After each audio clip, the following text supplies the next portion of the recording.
The next question will be first answered by Rashern Baker, and it will come from Brian Sears of the Daily Record. There's been a lot of conversation about businesses and small businesses in Maryland. As governor, what's the single policy that you could enact very quickly in your administration that would enable businesses to thrive and grow in Maryland? You know, Ms. Fitzgerald is absolutely right. This governor has been not open for business, but for businesses leaving. I can tell you in Prince George's County, we lead the region in job creation. We lead the state in job creation because we did something we can do at the state level, and that is have our Economic Development Incentive Fund, which ours is $50 million, but make $100 million for the state and invest in small and medium-sized businesses because they're doing most of the hiring. It's not the big, sexy companies that they go after. That's what we would do. If we invest in those businesses, they will grow and hire more Marylanders. Thank you, Mr. Baker. Mr. Shea. Yeah, we spend too much time, in my judgment, dreaming of big businesses coming from out of state. It occurs, and when we have an opportunity, we should jump on it. More importantly, we should invest in Maryland and Marylanders. When I ran the empowerment zones, we invested in small businesses, particularly minority-owned businesses, and they flourished. I would keep those investments up, but I would also look at what Rhode Island's done, which is to create a fund to enable local jurisdictions to look over their regulations and, where appropriate, reduce them and make them more efficient, enabling the local jurisdictions to clean things up. Mr. Ross. As we stand here in June of 2018, there are 20,000 vacant jobs right now, right this very minute, in Maryland, just in cybersecurity. A big problem for our small businesses to grow is they don't have access to the qualified talent. That's why, as governor, I will be putting forward a $1 billion inclusive innovation program so that more people from more zip codes can have the opportunity to compete and succeed in the industries of the future. Thank you, Mr. Ross. Mr. Jealous. When I'm governor, we will make being 100% reliant on clean and renewable energy our moonshot. And we will make Baltimore the capital of the green economy. We will create jobs in places that have not seen new factories in a very long time as we build turbines here and ship them down from the port to the Eastern Shore to be installed, creating jobs there. We have an opportunity in our state to really double down on tech for good is good for us. Thanks, Mr. Baker. And when I'm governor, that's what we will do. Ms. Irvin.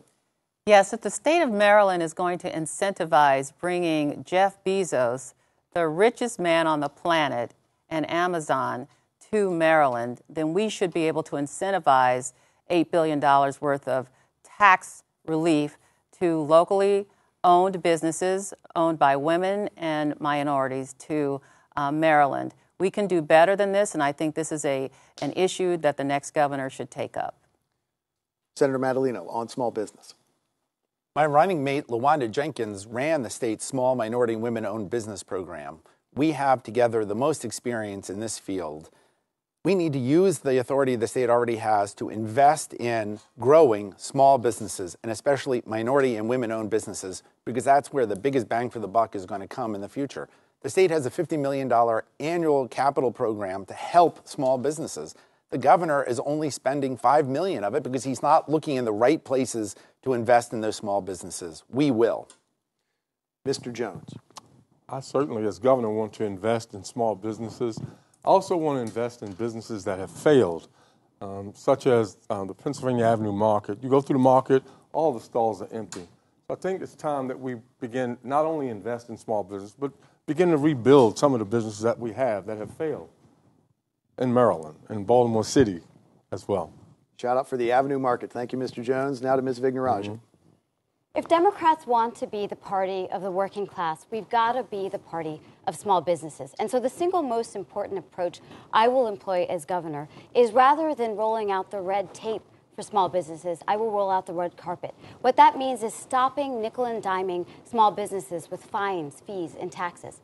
But the other part of it is recognizing that in Maryland, we do need to support more minority-owned and small businesses. Part of the issue under Governor Hogan is that 51% of Marylanders are women, and yet less than a quarter of his cabinet are women, and I think that's a problem. Thanks, Ms. Vignarajah.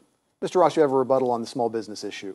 Yes, I want to point to one often overlooked industry that should be a booming industry in Maryland, and it's the craft brewing industry. We have over 80 small breweries in our state, And we have the world's worst legislation for beer. It is easier for a company based in the Netherlands selling their beer in Maryland than it is for Maryland-based entrepreneurs brewing things locally to sell it here. It's highly corrupt. The beer and alcohol distribution system in Maryland is corrupt. As governor, I will change that. Thank you, Mr. Ross. Mr. Shea, I believe you have a rebuttal as well. Yes, I am skeptical of these financial incentives. As to the Amazon headquarters, I would have coordinated with Virginia and D.C. rather than competed with them and bid up the financial incentives. When we use these financial incentives, we do not do the basic cost-benefit analysis that any organization would do before they invested the money. In addition, after the project has matured, we should look to see whether the money has been well spent. We don't do any of that. I wouldn't use financial incentives in that way. Thank you, Mr. Shea. Ms. Vigneraj, you have a rebuttal as well? This question speaks to a broader issue that we have here in Maryland, which is that we have the 32nd worst unemployment rate in the nation.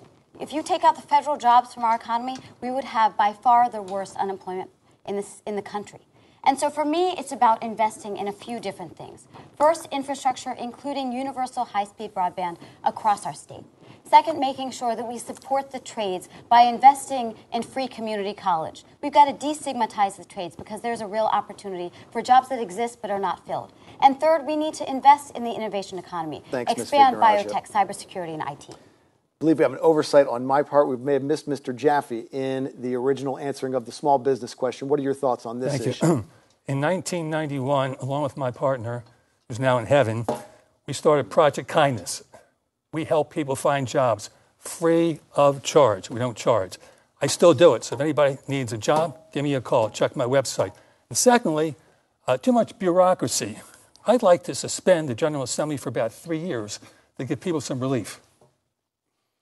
Brian Sears would not know what to do with himself, Mr. Jaffe. Thanks very much vacation, Brian. for that.